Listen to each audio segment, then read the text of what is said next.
Objek eksperimen telah dibersihkan dari pengaruh dunia luar atau keduniaan. Jadi mereka di sini ingin mencari sukarelawan yang rela panca inderanya atau kelima inderanya untuk dihilangkan, supaya membuktikan teori mereka bahwa manusia yang tidak memiliki panca indera bisa berkomunikasi langsung dengan Tuhannya. Dimana yang kita ketahui biasanya orang-orang ilmuwan di zaman dahulu itu cenderung tidak percaya terhadap keberadaan Tuhan. Namun kelompok ilmuwan ini mereka berbeda, mereka mempercayai keberadaan Tuhan dan mereka ingin menggali lebih dalam tentang Tuhan. Tapi saking berilmunya mereka ini, mereka nekat melakukan sebuah eksperimen gila untuk menemukan cara berbicara langsung kepada Tuhan yang mereka yakini. Jadi sekelompok ilmuwan ini berpendapat bahwa Tuhan itu dekat kepada hambanya, tapi si hambanya ini yang tidak merasakan keberadaan Tuhan, dikarenakan panca indera yang dimiliki manusia ini membuat manusia ini tidak merasakan keberadaan dari Tuhan itu sendiri di dalam diri mereka. Yo, what's up? Apa kabar kalian semua curious people? Balik lagi di channel aku, Dimas Sumantri, dan tentu aja bersama host kesayangan kalian yang masih asing di dunia per-YouTubean, bersama aku, Dimas Sumantri. Nah, udah lama nih kita nggak bahas sisi gelap sains. Kalau di konten sisi gelap sains sebelumnya, kita udah pernah bahas mengenai penelitian Little Albert, di mana penelitian itu membahas seorang anak kecil yang dicuci otaknya atau ditanamkan rasa takut sedari dianya bayi untuk mengetahui bagaimana manusia itu bisa merasakan takut.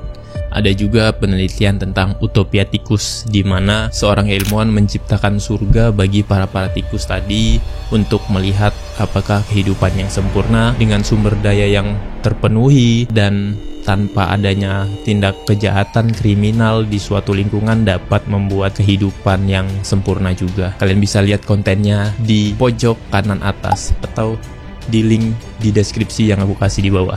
Kalian harus lihat sisi gelap sains yang mungkin gak pernah kalian lihat sebelumnya. Oke, nah setelah kalian nonton video ini atau sebelum kalian nonton video ini, kalian boleh lihat konten aku sebelumnya. Oke, di konten sisi gelap sains kali ini kita bakal bahas suatu penelitian yang berkaitan dengan cara berkomunikasi dengan Tuhan, di mana sekumpulan peneliti ini ingin mencari tahu bagaimana cara untuk berkomunikasi dengan Tuhan secara langsung. Ini komunikasi yang dimaksud nih bukan seperti yang biasanya kita lakukan kalau saudara kita yang muslim kayak sholat gitu ya, itu kan juga salah satu bentuk komunikasi terhadap Tuhan. Tapi komunikasi yang dimaksud oleh para peneliti ini adalah komunikasi dua arah antara Tuhan dan hambanya gitu. Jadi selayaknya komunikasi kita dengan teman kita atau kita sebagai anak dengan orang tua kita. Nah, para ilmuwan ini juga ingin berkomunikasi selayaknya seorang hamba kepada Tuhannya, berbicara langsung seperti itu. Nah, penasaran gimana penelitian ini dilakukan dan apakah penelitian ini berhasil? Jangan pakai skip-skip karena di video ini akan mengandung informasi yang sangat padat. Jadi jangan sampai di skip. Oke, kita mulai videonya. Sisi gelap sains.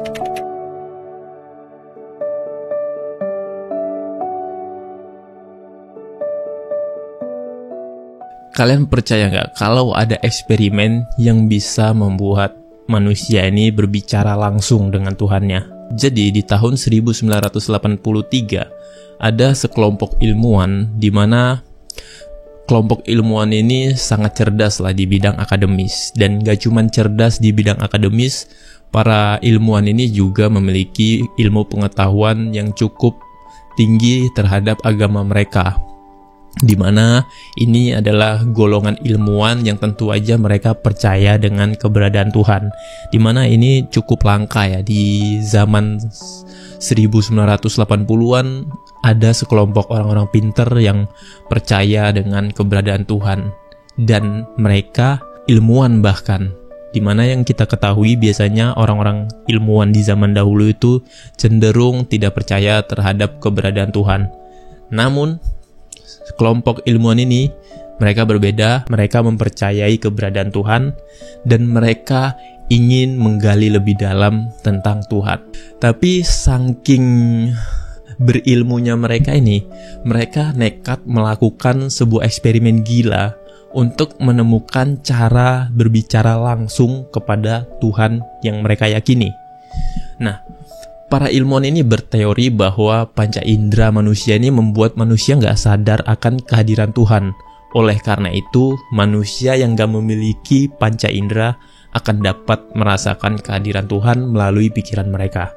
Jadi sekelompok ilmuwan ini berpendapat bahwa Tuhan itu dekat kepada hambanya, tapi si hambanya ini yang tidak merasakan keberadaan Tuhan, dikarenakan panca indera yang dimiliki manusia ini membuat manusia ini tidak merasakan keberadaan dari Tuhan itu sendiri di dalam diri mereka. Nah, lalu di sini mereka mendapatkan ide bagaimana kalau kita mencari seseorang untuk kita hilangkan semua inderanya, untuk membuktikan teori mereka bahwa manusia ini terhalang untuk bisa berbicara dengan Tuhannya karena panca indera mereka. Jadi mereka di sini ingin mencari sukarelawan yang rela panca inderanya atau kelima inderanya untuk dihilangkan, supaya membuktikan teori mereka bahwa manusia yang tidak memiliki panca indera bisa berkomunikasi langsung dengan Tuhannya. Nah, di sini akhirnya mereka singkat cerita mendapatkan seorang subjek eksperimen. Di sini para ilmuwan menemukan seorang pria tua yang dianya mengaku udah nggak punya keinginan lagi untuk hidup. Nah, di sini kita nggak tahu ya, apa alasan yang membuat dia ini nggak punya lagi keinginan untuk hidup. Mungkin sebelumnya dianya memiliki masalah, atau dianya udah nggak punya tujuan lagi yang membuat dia bersemangat untuk melanjutkan hidupnya. Lalu dianya mendengarkan atau dianya mengetahui mengenai berita ini tentang dicarinya sukarelawan untuk bisa berbicara dengan Tuhan. Nah, di sini dia yang udah nggak memiliki gairah untuk hidup, dianya berani untuk mempertaruhkan dirinya daripada dianya udah nggak punya gairah untuk hidup dan memilih untuk bun kayak gitu. Dianya kayaknya merasa akan lebih berguna kalau mengikuti eksperimen ini, dan mungkin dianya ingin mencari pengalaman baru yang mungkin bisa meningkatkan gairah hidupnya kembali. Nah, akhirnya didapatlah seorang subjek eksperimen ini, kakek tua yang udah tidak punya tujuan lagi untuk hidup. Nah, lalu para ilmuwan ini kemudian melakukan operasi yang sangat rumit kepada objek eksperimen mereka, karena mereka harus memutus setiap sambungan saraf sensorik ke otaknya untuk menghilangkan fungsi panca indera dari pria tua tersebut. Jadi setelah didapatkan subjek eksperimennya yang sukarela menyerahkan dirinya, para ilmuwan tadi melakukan operasi besar-besaran untuk memutus saraf sensorik ke otak dia, supaya otaknya ini tidak bisa merespon saraf-saraf sensorik yang ada di tubuh pria tersebut. Nah, tetapi mereka berusaha agar fungsi dari otak pria tersebut atau kakek tua tadi tetap berjalan dengan normal. Jadi mereka berusaha agar operasi ini tidak merusak dari fungsi otak kakek-kakek tua tadi ya. Nah, meskipun fungsi otak si pria tua ini tetap dipertahankan, dia nggak bisa lagi memiliki indera-indera yang ada di tubuhnya, seperti dia tidak bisa lagi melihat, dia tidak lagi bisa mendengar, tidak bisa mencium bau, tidak bisa lagi kulitnya merasakan sesuatu, dan apalagi ya, udah 5 ya, intinya 5 indera itulah. Dianya kulitnya tidak bisa merasakan, lidahnya tidak bisa merasakan rasa apapun, matanya tidak bisa melihat, hidungnya tidak bisa mencium bau apapun, telinganya nggak bisa mendengar. Nah, jadi clear di sini. Si kakek tua tadi berhasil dioperasi dan kelima indera yang dia miliki udah tidak berfungsi. Kalian bisa bayangin nggak? Ini apakah dinamakan hidup gitu? Kalau udah nggak bisa merasakan apa-apa, ini sama aja kayak hidup tapi nggak hidup, karena nggak bisa merasakan apapun gitu.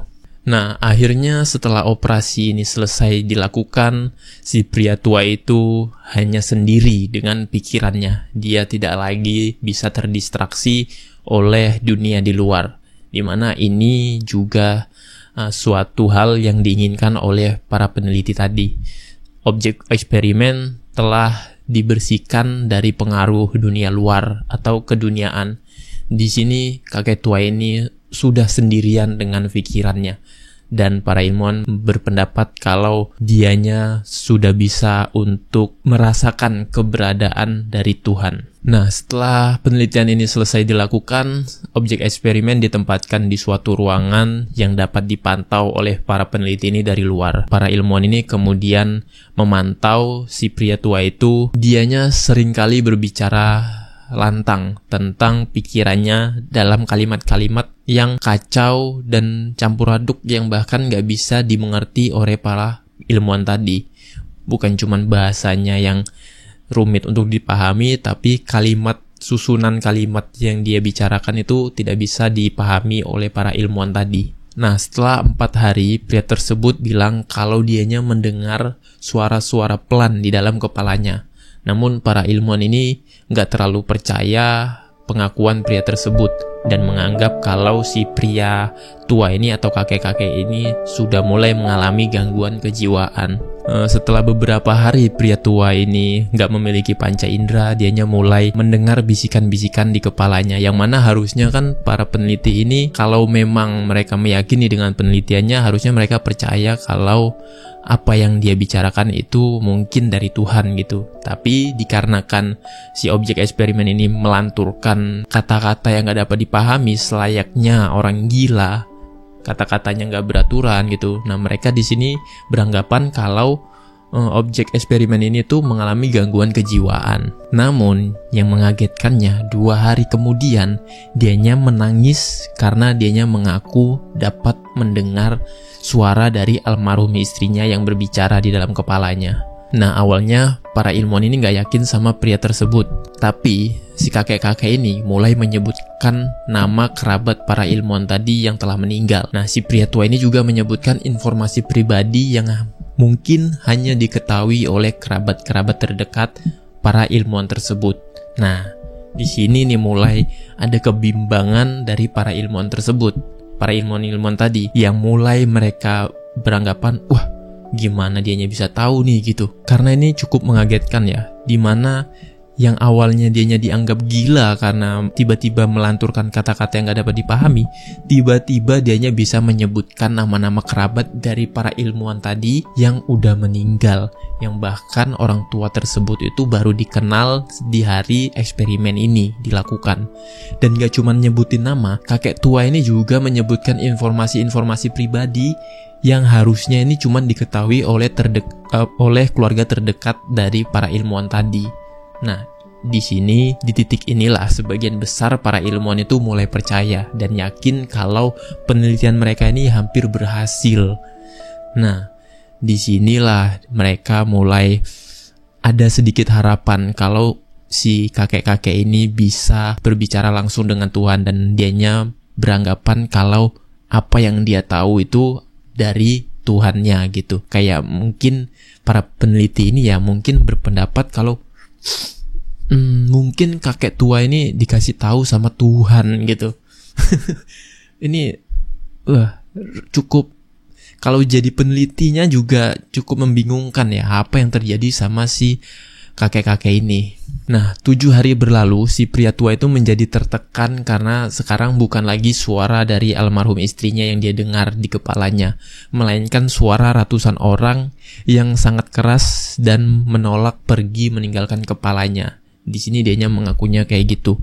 Dianya udah gak lagi mendengarkan suara-suara dari istrinya yang membuat hatinya tenang mungkin ya. Dan mungkin salah satu yang menyebabkan dianya udah kehilangan semangat untuk hidup karena udah gak ada istrinya lagi mungkin. Jadi dianya merasa sendirian di dunia ini. Dan ketika dianya mendengarkan lagi suara istrinya dan dapat melihat istrinya di dalam bayangannya, dianya mulai ada harapan. Tapi setelah beberapa hari dianya kehilangan imajinasinya mungkin ya, istrinya itu udah menghilang di pikirannya dan berganti sama suara-suara yang nggak bisa dia kenali dan cuman mengganggu kepalanya. Di sini dianya mulai stres. Dan pria tua itu pun memohon ke para ilmuwan tadi agar dianya diberikan obat penenang supaya dianya bisa tidur untuk menghindari suara-suara yang mengganggu dia tadi. Nah, strategi dari Pak Tua ini lumayan berhasil, tapi gak lama. Cuman berlangsung selama 3 hari, dianya merasakan ketenangan sementara itu. Setelah itu dianya mulai mengalami teror lagi pada malam hari, dan si pria tua itu pun berulang kali bilang kalau dia itu dapat melihat dan mendengar almarhum istrinya kembali. Nah, setelah dianya mengalami teror yang cukup lama, di sini dianya mengaku lagi kalau istrinya kembali dan dianya bisa melihat dan berbincang lagi kepada istrinya. Di sini dianya mulai sedikit tenang dan gak histeris kayak di hari-hari sebelumnya, di mana dianya kehilangan istrinya di dalam pikirannya ya. Nah, tapi yang mengherankan lagi, keesokan harinya pria tua ini mulai berteriak-teriak lagi, membanting dirinya ke dinding bahkan, dan mencakar-cakar matanya sendiri dikarenakan dianya mulai stres lagi dan berharap dianya bisa merasakan sesuatu di fisiknya. Akhirnya dianya mulai ada merasa penyesalan telah menghilangkan panca indera atau menghilangkan semua indera di dirinya. Di sini dianya berharap kalau hal itu nggak terjadi. Dianya berharap bisa merasakan sesuatu lagi, entah itu merasakan dinginnya udara, merasakan panasnya, mencium suatu bau, mendengar suara-suara keramaian daripada makhluk-makhluk fana di dunia ini, dan melihat sesuatu. Di situ dianya merindukan suasana seperti itu dan mulai menyesali apa yang telah jadi keputusan dia. Nah, hari makin hari ini si pria tua ini makin histeris nih, dimana di suatu hari dianya berteriak dan mengatakan bahwa dianya mendengar ratusan suara orang-orang mati yang memekakkan telinganya sedang berbicara kepadanya tentang neraka dan akhir dari dunia. Dan pada suatu titik juga dianya berteriak, tidak ada surga, tidak ada pengampunan selama 5 jam non-stop. Tidak ada surga, tidak ada pengampunan.